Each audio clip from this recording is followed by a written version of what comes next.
Bigger talks, bigger talks. And we back again with another IG Live edition conversation. And today I'm excited because we get to talk astrology. You know, I'm always asking people, what's your sign? What's your moon? What's your rising? What's your Mercury? What's your Mars? So today, and it's interesting, you see the back of this feelings board. It's kind of the shape of an astrology natal chart. So I have a phenomenal guest. Her name is Nicole Krasnov, and she's an astrologer. She'll be going live from her astrology page, My Take on Being. We're going to talk about love, career, and the future. And I got so many questions to ask her. I'm so curious. I also think it's very important for you guys to really listen in, pay attention, ask questions in the chat, and also understand in the times we're living in, things are changing. People who are getting rid of their old ways, and the planet is transforming, basically. New jobs, without jobs, so you should know more about yourself. So I'm gonna let her in, and we're gonna have a beautiful discussion. Stay tuned. Let's see. Hello. Oh, how are you? What's going on? I'm good. How are you? I'm phenomenal. Welcome to Bigger Talks IG Live Edition. How's your day? It's amazing. I'm so happy to be here. Yeah, well, to people who don't know, Nicole, as I said before, is an astrologer. She's amazing. She did my chart last week, and I was blown away. I had some deep insights, and we're going to get into that. Before we talk about my chart and my reading, let's talk about you as an individual. I did read in your bio that you're from Los Angeles, but you're currently in Brooklyn. So give us a synopsis of who you are and how did you get into astrology? Yeah, so I'm originally from LA. It's a big astrology place. Everyone there is spiritual, so it definitely enhanced that. I have been practicing for like 10 years now. I have loved astrology forever. Yeah. I remember being younger and thinking, I don't know how people could memorize all of that. And then as I got older, oh, I get it now. Once I started kind of reading into it and like my own chart, it made like a lot of sense and I related to it a lot. And I've just loved it ever since. I'm in New York now. I kind of just was like, all right, I want to make astrology more of a thing. I started a TikTok, which is how you found me, which is awesome. Yes. And yeah, I like really love to do it. I love talking to people. I love reading charts. You know, I especially love talking about love and relationships and all that. So it's just been a really fun journey. Well, that's good to know because actually, guys, that's how I found her on TikTok talking about relationships. Like, if your rising sign is this, go to the 7th or 8th house. And if their sign is this, look up the ruling planet. And if they, so just to give you guys a quick synopsis, the first reading was a relationship reading for myself, love. And we went over, because I told her in the past, I did a lot of dating shows. And I'm like, why do I do so many dating shows? I wasn't asking for it, I wasn't calling for it. And you were saying because your sun is in your 5th house. 5th house represents entertainment, fun, romance, pleasure, play.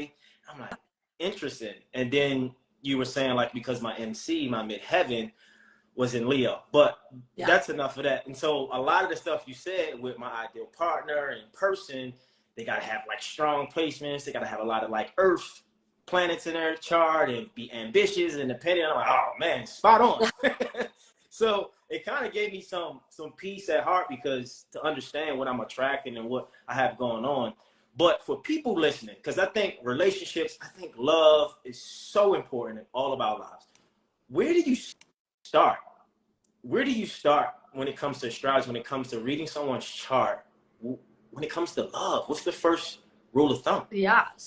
So I think for the most part, everybody knows their sun sign, right? Like we go off of a sun calendar so people can gauge like, okay, this is my sun sign. I know what I'm looking for on a pretty surface level, right? Like if you're a water sign, you know you can get along with other water signs, but that's just the tip of the iceberg. So if you know the time you were born and the place, then you can look up your birth chart. And your birth chart, what you have behind you, is basically like a screenshot of the sky at the moment you were born, and the other planets in the sky have a place in your chart and show you different areas.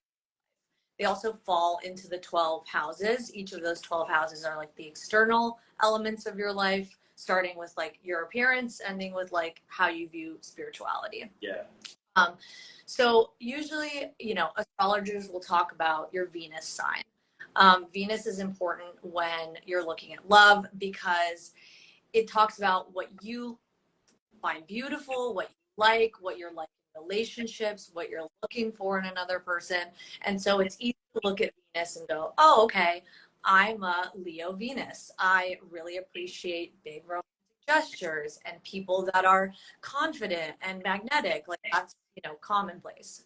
Or you yourself can be those, you know, have those elements. So I always tell people to look at their Venus because it'll make sense as to what they want to attract. Right. But if we're looking at your chart as a whole, and I can actually show you a picture of yours so that I can describe it all. Let me just do this. So if we're looking at a chart like this, which, you know, I complicated for most people, but we usually look in the seventh house. Yeah. And the seventh house is the house of long-term love and relationships and partnerships. Right. So astrologers will look at the seventh house and to see, you know, what planets are there, what planet is at the beginning of your seventh house. So for you, it's Aries and Taurus.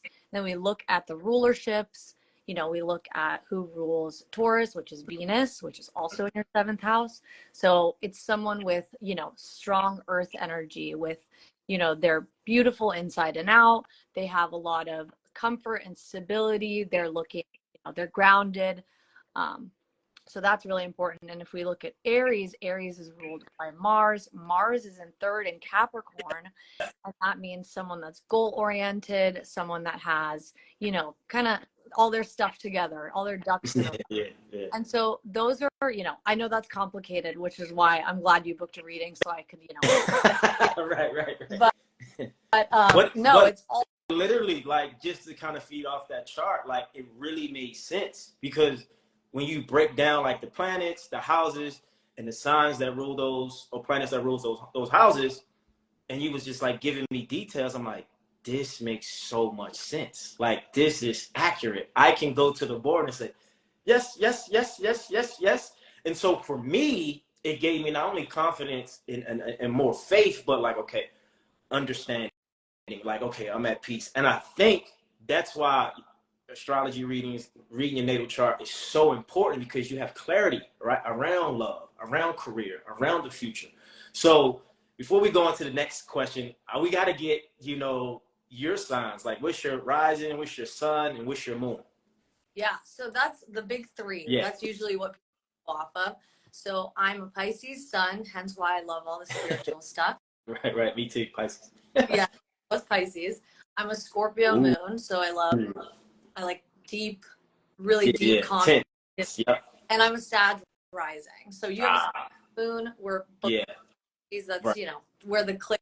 Yeah. But yeah, no, those are, knowing those three signs for anyone is really helpful because your sun is like your ego and your principles and how you operate in the world. Your moon is your emotions, your subconscious, where you feel safe, feel secure. And your rising kind of dictates how you come off in the world initially, even how you look or how you dress, like what's, you know, what people see you as before they really know you. Yeah, and it's so important to know that. And then, you know, as you go deeper, because I'll ask a person like, what's your Mercury? Like, you know, we always hear Mercury in retrograde, but Mercury, to my understanding, if you agree, is how we think and how we communicate. And then you spoke on Venus, which is more like a love planet or what you should look for. I want to get into the education of astrology. So you said you've been studying for like over a decade. But like, what age and when did you get started? Who was your mentors? And like, what like led you to astrology? Like, how did that happen? Yeah. So like I said, it was like when I was little, I was like, that's crazy that people can memorize all this stuff. My mom was always into like Chinese astrology. Which, yeah. And then I think when I started, I was like, oh, what's a moon sign? I like kind of started getting in like curious about that. And I looked my Scorpio moon and I was like, oh my gosh, this makes so much sense. I feel like I have really deep, intense feelings that like I don't know if other people are experiencing. And so that got me kind of hooked. I was like, oh wow, like I don't feel just Pisces. I feel all these things. And so once I started kind of getting deeper into it, I was like, I wonder what everyone else I know is. And so I started kind of opening up my mind into like this whole new universe of information. And like I, you know, love psychology, I love sociology. So it was just another way of looking at it, right? And so I kind of just leisurely studied, right? Like Yeah. probably around when I was like 16. Yeah. And then I started getting more serious about it. I got a mentor like 2 years ago. She's like this amazing astrology teacher. I had like weekly readings with her. We would go through all the charts and I learned so, so much. And I just like constantly consume astrology information. So it's like a constant learning, which is really exciting and cool. Yeah. And I think the thing is because over the years, when you're constantly like at your leisure getting information, you're putting two and two together, you're evolving, you're growing, you're trying to understand more. Now, I do know from past, history, at least in my life, that people are a little taboo with astrology. But the world is evolving, things are changing. I think and people are tapping more into the metaphysics, the spirituality, and I feel like astrology is under that umbrella. What would you say, and why would you say that astrology is very important, not only for your life discovery, but for your career in love? Like, what is it about it that helped you and everyone else that you served? Yeah. Well, so the interesting thing about astrology and like just a little like background, astrology is thousands and thousands of years old. You know, it's been studied for thousands of years. Most cultures have had some looked for meaning in the stars in some way. It started in like the 2nd century when, you know, people were like just looking at the stars to forecast the weather, to forecast like political events. You know, we had major modern scientists like Galileo kind of being both the astronomer and the astrologer. And when, you know, there was this big revolution, this like, you know, the Renaissance where astrology and art and all that stuff was really, really popular. But with all the advancements in science that came out, there was this kind of divide between astronomy and astrology. And astronomy was viewed as a science and astrology was no longer viewed as a science. And it used to be that they were together, like in the 15th century. I didn't know Yeah, that. in the 15th century, doctors would need to like consult the phases of the moon before they did any. What? Yeah, so Wow. there's just a lot. Yeah, and so it was really popular during the Renaissance because that's when the printing press was, you know, invented, existed, and that's how they were popularizing the practice through the spread of like almanacs. And so there was just a lot of major breakthroughs that led to this kind of like, oh, well, you know, astrology is just spirituality. But, you know, people like Theodore Roosevelt kept his birth chart, like on his desk. Yeah. And Morgan said, you know, millionaires don't use astrology, but billionaires do. Yeah. Sure.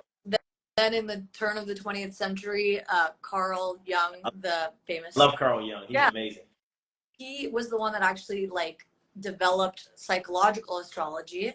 Oh, he did. Wow. Yeah, and it led to like the personality based interpretations that we know today.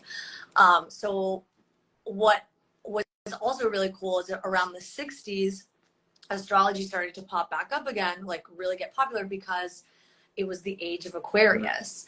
And the Aquarius was when Uranus and Pluto were conjunct, Uranus being the planet of evolution and Pluto being the planet of transformation. So this big evolution transformation happened and people started kind of diving into more spirituality.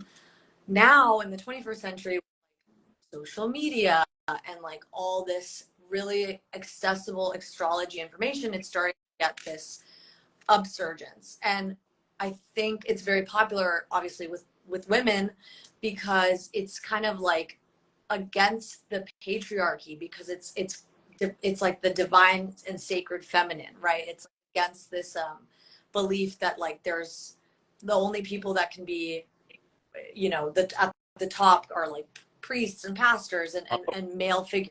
Wow, that's interesting. Never thought of that. So, yeah, there's a lot of discourse around that, which is really exciting. Also, what's another really fun fact is that astrologers believe that the rise of social media is because there was an increase in C-sections that led to the births, like births being between 9 and 5 p.m. and which means the number of people born with their sun sign above the horizon in the 10th house.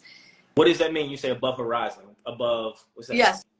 So when you're born during the day, if you look at, I showed you the chart. If you're born during the day, your sun will be like on the upper half of your chart, which means like it was in the sky when you were born. Oh, okay. And so if your sun is like, especially in your 10th house, 9th house, 11th house, there's more people see you more. So there's more reputation to uphold. There's more prestige. So that's like, they're, you know, that's something that they. Is that more like fame placements when people have fame? If your sun is in like in the upper half of your chart, then it's more of like you want to be seen, like people see.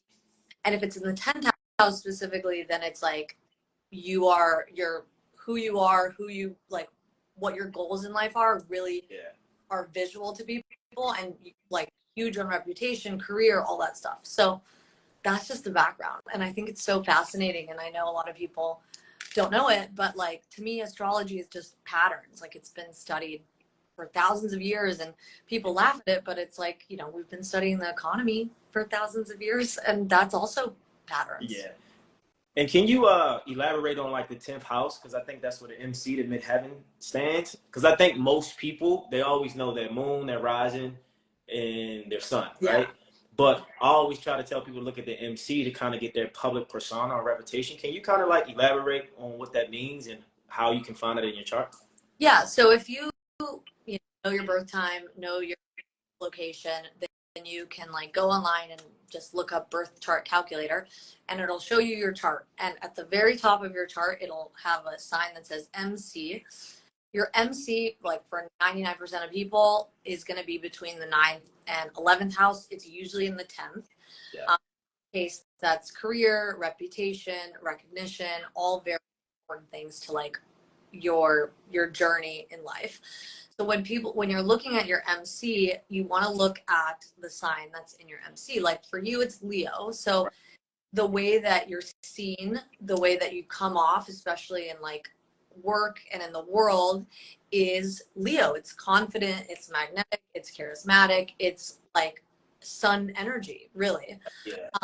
And then because Leo, the sign Leo, is ruled by the sun, we look at your sun sign, which is Pisces, which is the fifth house. So that's how we do that.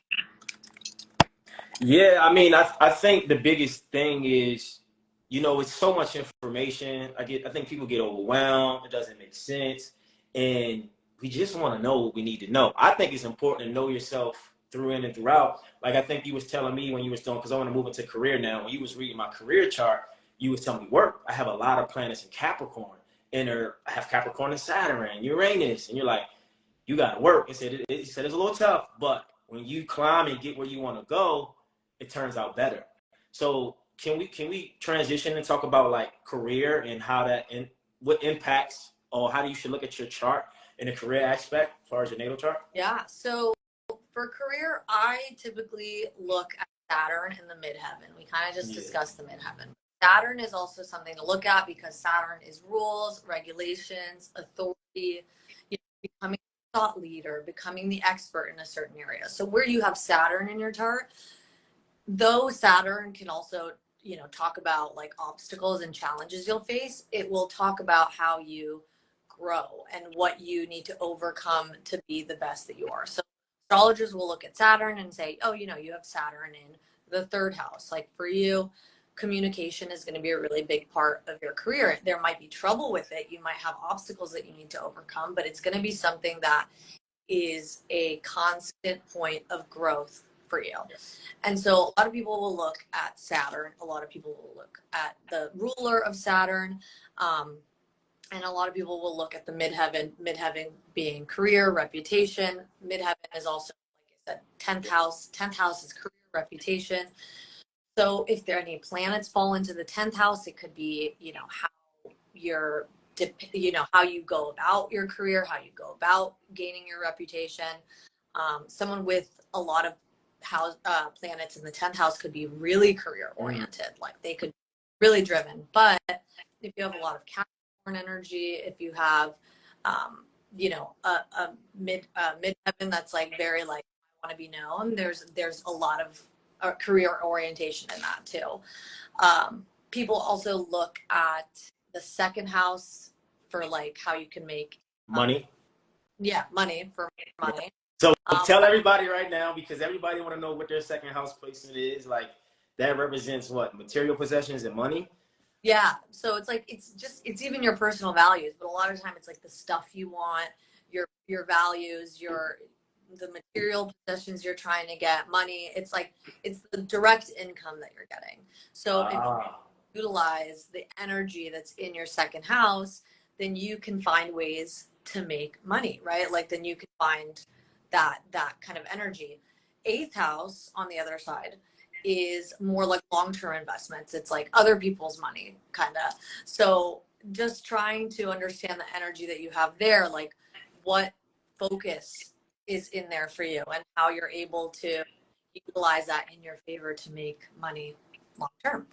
So yeah, I mean, I cover, like, people always ask me that in readings. Like, yeah, because I think money, love, career, and then you have the future aspect. Now, there's just some way that for you as an astrologer, you can explain someone's future within their chart, or you can kind of see their potential of their future. Is there some type of thing to look at? Like, how does that work? Yeah. So what's funny is like there's a lot of like predictive astrology, which I'm still studying. That's a big one, but predictive astrology can look at like where the planets fall and how they're interacting with each other and be like, okay, like this is what's coming for you in the future.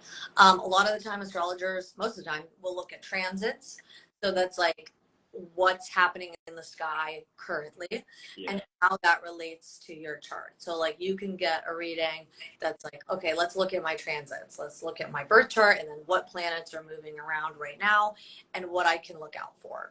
A lot of people, my age, your age, they're going through or about to go through their Saturn return. Yeah. Saturn return is like around age 29 to 31.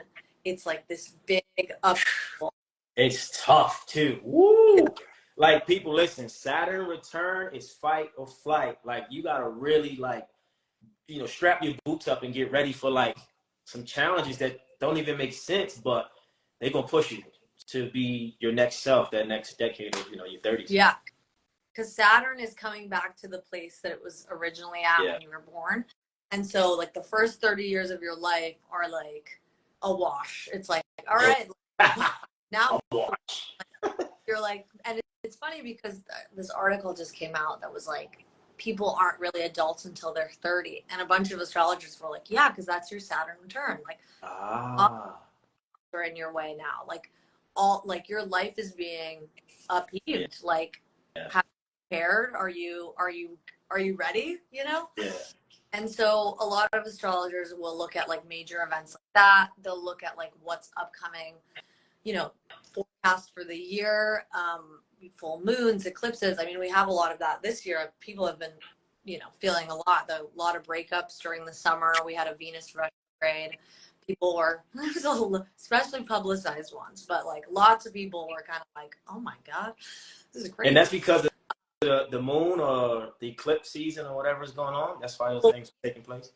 So Venus was in retrograde. Yeah. So what, Venus being love and relationships, it's like when it's retrograde, which retrograde is like if we're standing at Earth and looking at a planet, because of the movement, it's spinning backwards.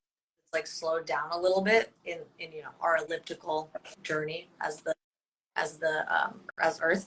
So when we look at retrograde, it's like people are like, oh my God, planets in retrograde. Venus in retrograde is like, get ready for breakups. Get ready to look at. Why is it like that though? Like why is that? Why is it so certain? Like what is that? It's, I mean, that's astrology, right? It's just like this study of like what's been happening for so Pattern. many years, and like looking at like why do people break up more often during Venus retrograde? Why, you know, like so many celebrity breakups, so many divorces after 30 years, like crazy And happening this summer. I always tell people, I feel like astrology is like, it's like written, like it writes your life. Like Yeah. things just happen. Like I feel like based on my chart, I don't know, but my life, I feel like my life has been a movie. I could not imagine that the positions I'm in or been in would have happened 10, 12 years ago. But when I Yeah. started digging into my chart and getting more clarity and revelation, I'm like, this makes sense. So is there somewhere in your chart where you know, like, this is my soulmate, or I should marry this type of person, or marriage is something for me? Do each individual have that type of thing where they can sense that they're going to be married or they're going to have a, I don't know, successful relationship? Yeah. So definitely looking at like the seventh house and the planets in the seventh house and Yeah. the ruler, you know, they'll kind of be able to dictate what it is that you're looking for. I remember my astrologer, she was telling me about a chart that she was like, this person will never find love. Wow. And it's not, Jesus. I was like, whoa. Not so much like it's impossible for them, but it's like something that they don't necessarily want or like. That makes Um, sense. I have a few ways of looking at it in a chart. Like I kind of talked to you about it. Like, is it easy for you to get in and out of a relationship? Are you getting outside enough to find love? Right. Are you in the, you know, is it easy in that way? Are you finding people that you align with? Like, those are all things that we can look at in a chart to be like, okay, yeah, all of these things like do or don't work. Like it could be really hard for you to get in and out of a relationship. You could not be finding anyone. And you could, if you do find someone, then they're not, you know, your match. And so those people, I'm sure, have a harder time. Also, if like the planet of love, Venus, has difficult aspects like relationships to the other chart, like if Venus Saturn or Pluto, it's like that can create more uncertainty, more complicated Mm-hmm. obstacles in love. And so someone that's like really struggling is like, oh wow, I didn't realize like my, you know, Saturn was like conjunct Venus, like right on top of my Venus. And what is, when you say conjunct, what does that actually mean? That means the planets are like basically right on top of each Oh, other. Like looking up at the sky, like Venus and Saturn are really close together as far as perception goes. And so when they're really close to one another, conjunct, then it's like, oh, I see why I have these obstacles. I see why I'm having these issues in love. So that's also why I love astrology, because it's like if you know these things, yeah. make an effort to understand them instead of getting like really jaded about something or like, you know, dismissive. Then you'd be like, Yeah. oh, Yeah, because I think you, for me, I don't think I know. I was telling you about long distance relationships for me over my life, over my lifespan. I was like, I'm always like, am I afraid of love? I'm running from it. Like, why do I keep attracting long distance relationships? You said because for you, because your moon placement is in Sagittarius, you like your space, you like to be free. And I was like, okay.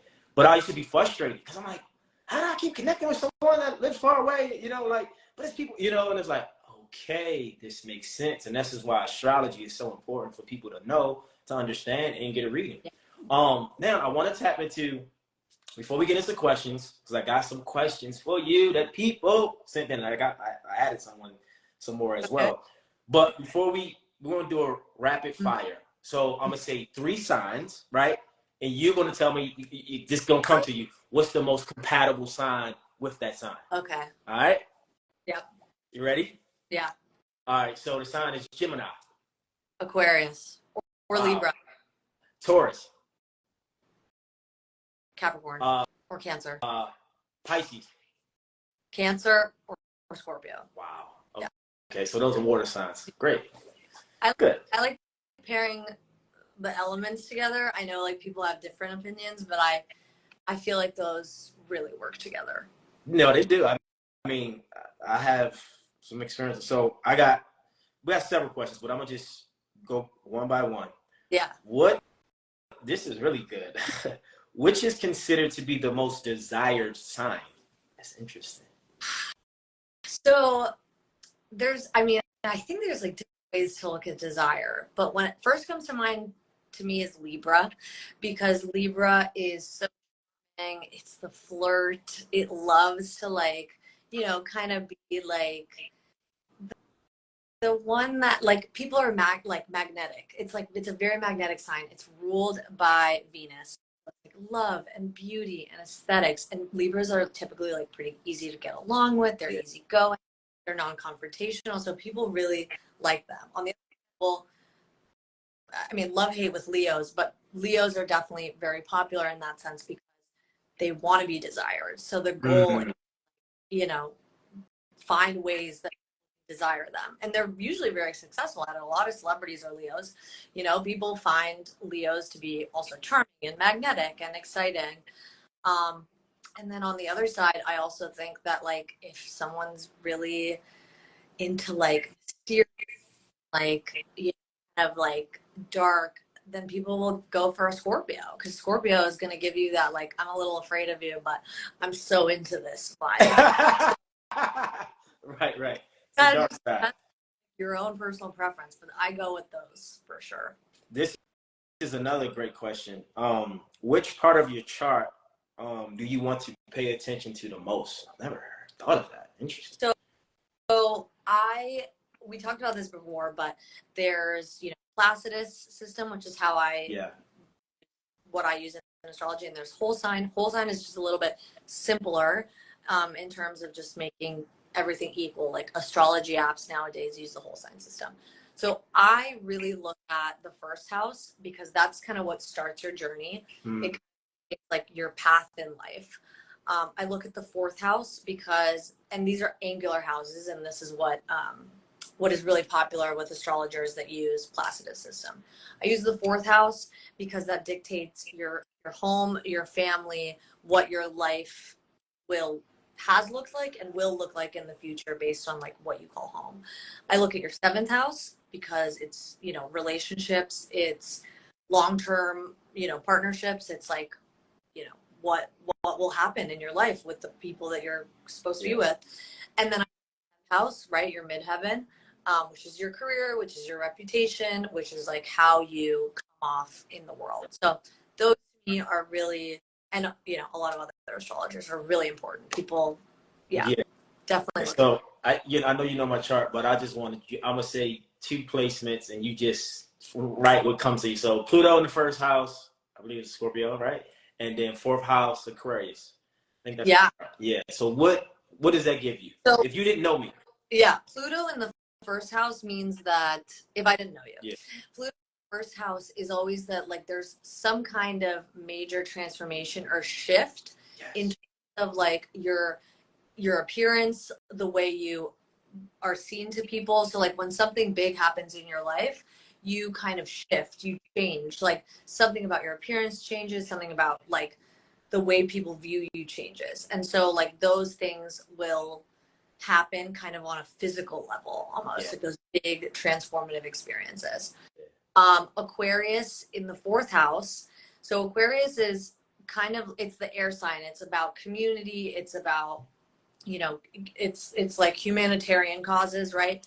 But Aquarius is also kind of like, I don't want to upset any Aquarius, but it's a little detached. And so there's something unique and innovative about Aquarius, but that also could mean something different, something slightly more detached, right? So like fourth house being home and family could be something kind of different about your upbringing, about how you then decide to, create your family in the future. There could be something different about it. Or it could, dictate like your fourth house is like your mom and, all that stuff. So it could dictate like a detached nature. And my mom is an Aquarius and it's in the fourth house. Yeah. So she's detached at times. But I got some other questions. I think we answered some of this in the interview already. Okay. Man, you said so much. Well, I guess what's the significance, we said that, of your sun, moon, and rising sign, and how does it influence your personality? So, okay, cool. You told us about the sun, you told us about the moon, you told us about the rising. Like, what placement influences your personality the most? Is it your rising or your moon? See, I get confused sometimes, 'cause I keep thinking it's your rising because that's your ascendant, how people see you. What do you think? So there's like a big debate among astrologers. I would say like what like really looks at your personality. Some astrologers kind of look at like day charts and night charts differently. Um, like a day chart is like if you were born during the day, and night is if you're born at night, because if you're born at night, then the moon is above the horizon. So then some would say that your moon is your innermost personality, which I relatively agree with. I think that your moon is something that like comes out when you're alone, when you trust people a lot, when you want to feel safe, when you want to feel secure. I mean, I always look at people's moons to see where they feel the most secure. Like your moon is in the 5th house. My moon is in the 10th house. Like, for example, if my like career or reputation feels faulty, then because my moon is in the 10th house, I feel like unsafe. Like I feel like, oh my God, nothing's going to work out. Like I get a lot of anxiety. And so you can look at your moon and what house it's in to like see what area of your life is important to you. Like someone with, Emotionally. yeah, someone with a moon in the 7th house is someone that like really values their long-term relationships and, friendships too. That's like, I have to make sure that all my relationships are good for me to feel good. Oh, that's good. Yeah. Yeah. People with like a sun chart, the sun sign can be very telling as well. That's your personality. But I know a lot of people are like, I don't really relate to my sun sign, which is totally Yeah. fair. Because I think sometimes I realize, when people meet me, they think I'm a fire sign. But Yeah. that could be it's like, you're so motivated, you're so just at it. Like, I'm like, oh, that's my moon. My moon is in Sag. Yeah. But then I tell people I'm a rising is Libra. They're like, oh, I can see that. Like, Yeah. Now, this is a question I have. Are they compatible signs in your moon? So say if you both have fire moon signs, do they usually get Yeah. along? Yeah. So before I even look at sign compatibility, I look at people's moon signs. Oh. When I do like compatibility readings and I can like put two charts together, I can look at, okay, like what are the really important elements of the compatibility? And I think that, when I look at a chart, it's always going to be moon. Like I will always look at people's moon signs. Wow. Because the moon is where you find comfort and safety and security, and you're not going to show everyone your moon. Wow, So say that again. Oh, that should be a quote. That's deep. Oh, say that again. you're not going to show everyone your moon? Yeah. Or were you? Because you just said something prior to that. You were saying like your moon sign usually comes out when you feel comfortable around someone. Comfortable, right? And that's more like your real self when you feel like your walls are down. And that was great. Wow. Okay. Yeah. Yeah. That's when, like if you feel really comfortable with someone, that's because they've earned it. They can see that like real part of your personality. And so when I look at like people's compatibility, I look at their moon signs. I'm like, is this person's moon being supported by other planets in that person's chart? Like if their moons are in the same sign and right next to each other, like those people just inherently understand each other, right? Like they are like peas in a pod. Like you don't have to say anything because they'll get it. If people's moons are square, like for me, Scorpio, so a lot of people with an Aquarius moon, it's square, and I find that that's where I've had conflict. That's where I've had Square. to And what like. does square represent? The square is a 90-degree angle, so it's like conjunct is like when they're like within, I say 7 degrees from each other, but a square is when they're about 90 degrees from each other, and so it's like, I don't know, like 4 houses or 4 planets off different. But when you see a square in this compatibility chart, it's like, oh, like there's going to be difficulty with how these people express emotions to one another. Like one person is not going to feel supported. They're going to feel at conflict with someone else. So I mean, that's That's also part of So, the reason I started. so the moon placements are very important. Moon is very important. I look So probably then I know when I was on your TikTok page, you talked about air signs, and then I looked up air signs that I was in with someone else, and I'm like, the communication is so stimulating, it's so deep, it's so raw, it's so real. But we both have planets in air, right? I believe their Mercury is Gemini, mine is Aquarius. So what about air signs? Does air signs kind of help a relationship or a partnership or a business relationship as well? Yeah, so Mercury is really important when you like Mercury is, intellect, it's communication, it's knowledge, it's how we communicate with one another. I think Mercury, people don't really talk about that in terms of compatibility. I do, because I think that the way that you communicate and what, energy mentally you share with someone is really important. I think that if you have, an air sign Mercury, which you do and I do, it's easy to be quick. It's like witty. The banter is on, you're funny, that's really important. And you could have a lot of compatibility with someone, but if you can't communicate with them, then it's like, oh, this is tough. Wow. Yeah. And something simple as that can really dictate, like, where the relationship goes, how it falls off, or how it grows. And like having those little understandings and placements within your mind, like, makes sense. Because I'm so curious. All right, we got some more questions. Also, by the way, people listening, she has another page, which is a personal page, but my take on being, how do people like reach out to you and get a reading? Because I'm telling you, it's the best. They can go on my website. It's in my bio. And they can book a reading. I do like love readings, career readings, full chart readings. And yeah, no, they're really insightful. Like sometimes I look at my own chart again and I'm like, oh my God, that's crazy. Yeah. So I love doing those because I think that, especially when someone has like a specific question in mind, because they're like, I'm really focused on love. Like it's really something that I want to understand in my chart. And then they're like, wow, like that was crazy. Like, I didn't that there were so many elements, so many things that we can look at. So those are my favorite readings. So if anyone wants to know more about love. Yes, love. We all need love. Okay, so I have two questions. So the one question is, astrology and career choices. Can your birth chart help you find your true calling? That's one.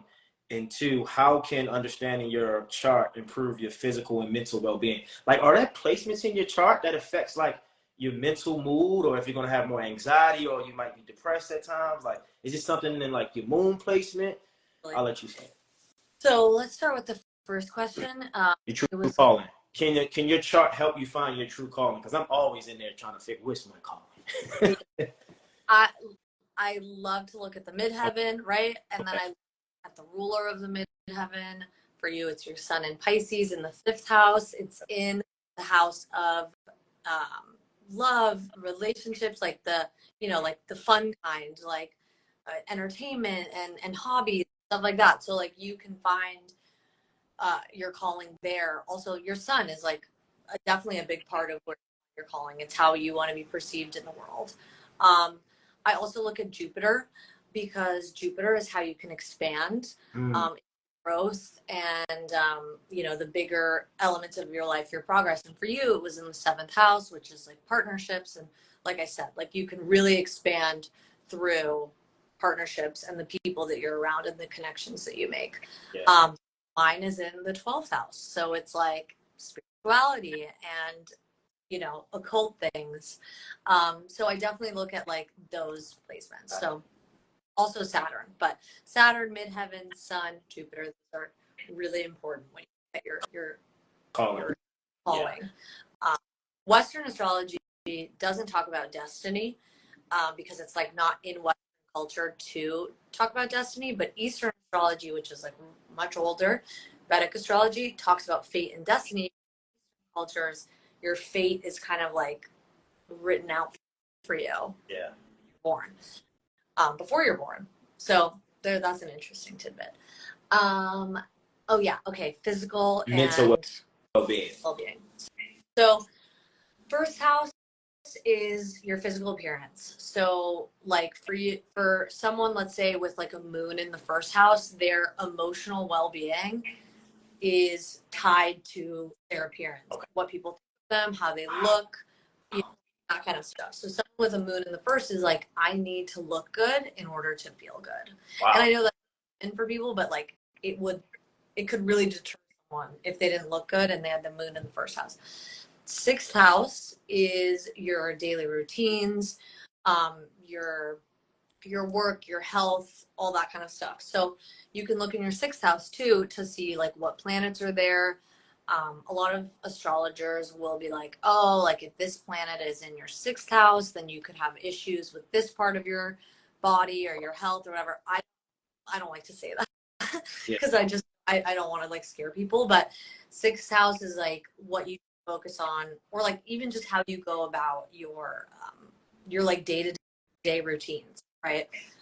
So if you have like fiery sixth house energy, you're like kind of chaotic and you're like, I need to get a million things That's done. me. I think I got Aries in the sixth house. I'm just like, go, go, go, go. Get it done. What you doing?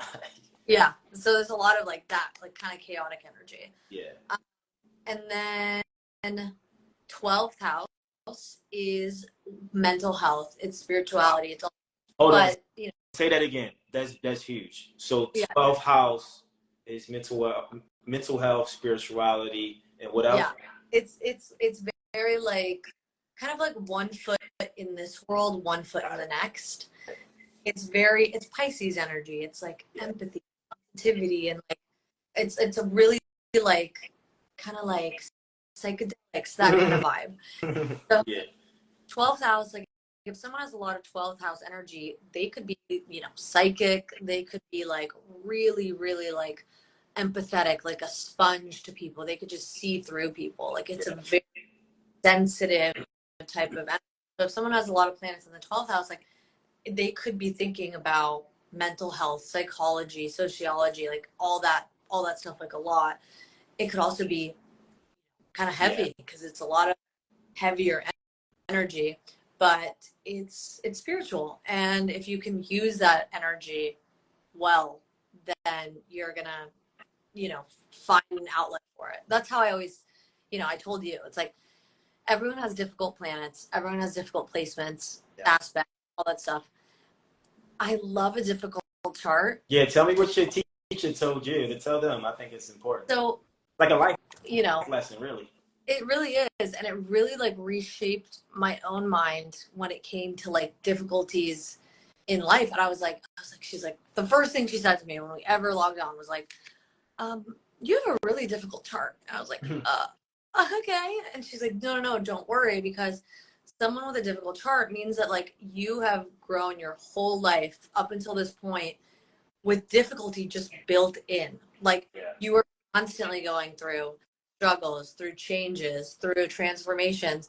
And so by the time that you're, you know, making decisions for yourself, you're like, I've already been knocked down. Right. You know? I've been there before. What are you doing? Again? Good to me, you know? And it becomes, you become a lot more resilient. You become a lot more equipped to deal with the changes. And someone that has an easier chart may not be as equipped. So like when you know, a transit comes or when their Saturn return comes, it might really shock their system because they're like, I haven't dealt with this kind of pain or this kind of obstacle before. Like my life has been relatively simple. And so knowing that kind of helped me like look at traumas and look at traumas for other people and just be like, that was incredibly hard what you went through. Like, no doubt in my mind. Like, I could see it in your chart. Like, but it turned you into the person that you are today, and it pushed you to become a new version of yourself that is like so much, you know. And what would you say is the most misconception about astrology that you hear or that's out there that's not really true or more of a myth that people say? I mean, people will say a lot about astrology. I think it's more like, I understand that people are like, it's fake, it's silly. But it comes back to me just saying like, it's patterns. Like we've been studying patterns for thousands of years. Astrologers have been looking up at the sky, and it started to be like it started with oh, when you're 7 years old, based on the sun and Mars, you're gonna burn your hand. And now it's like, well, now if you have this connection between sun and Mars, it might mean you have like issues with temper, or you get fiery, that kind of stuff. So I think that the misconceptions, and to me what's kind of sad is that it's like viewed as something that's like a lot of time like feminine. Like a lot of dudes will be like, ah, astrology, don't tell me you're one of those astrology girls. Yeah. Long time, even for me, it was like really hard to admit to that, which is so silly. Really? Because Wow. I love it, and I like would always, but I was like, oh, I just don't want to be, viewed. That's that's my Scorpio. I don't want to be perceived, whatever. Yeah. But I was like, I think it's like so. I'm glad it's having this resurgence, because it really creates self-awareness. Yeah, And I if think people, that's big. Self-awareness is key. if people know more about their charts, it's like eye-opening, right? And there's so much personal growth that you can gain. And some people will look at their chart and get discouraged. They're like, oh my God, this is like really I know, difficult. when you read parts of my career, I'm like, oh, hey, what's that? Saturn and Capricorn? Yeah. I gotta grow, right? But Yeah. it's all part of the story. It's all part of your movie. Yeah. I have two questions before we get off. They came to me. One is, can your chart depict if you're going to have children or not? And can you see or discover, because we want to be open-minded to all things sexuality through your chart? So let's talk about the children thing. I think that if you have fifth house energy, like you have your sun in Pisces, like I think that kind of like house is children. And so even if you maybe don't decide not to have children will still be kind of a theme in your life because of that sun energy in the fifth house. I love kids. I can't wait to have a bunch of them. Because I'm a kid. Yeah. Right. Fifth house, like it's huge.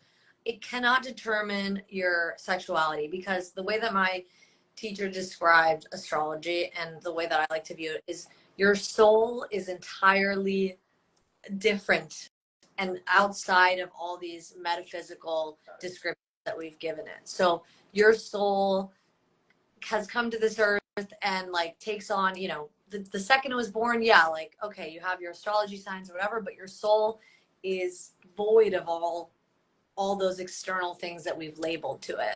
So yeah, there's like, you can't determine, race or sexuality or anything like that. It's just kind of like the soul.